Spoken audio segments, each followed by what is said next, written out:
বন্ধুরা, good afternoon. আজকে আমাদের বাড়িতে যে ফলি মাছ এনেছে, আমি নুন হলুদ দিয়ে মাখিয়ে রেখেছি। আর এখানে এনেছে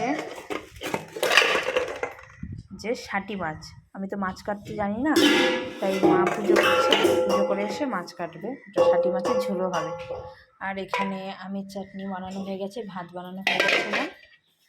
আর এখানে আলু সিদ্ধ চাপিয়ে দিয়েছি, আলু সিদ্ধ দিয়ে তরকারি হবে মাছের, ফলি মাছের। আর এখানে কড়া চাপিয়ে দিয়েছি, তেল দিয়ে দিয়েছি, এখন মাছটা ভেজে।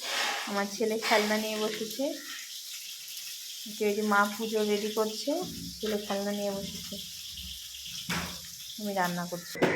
মাছ ভাজা হয়ে গেছে, এখানে মাছের ঝোলটা বসিয়ে দেবো। আলু সিদ্ধ হয়ে গেছে, আলুটা ছুলে নিই। এখন এই পর্যন্ত বন্ধুরা, যে আলু সেদ্ধ হয়ে গেছে, আলুটা ছুলে আমি তরকারিটা করে নিচ্ছি।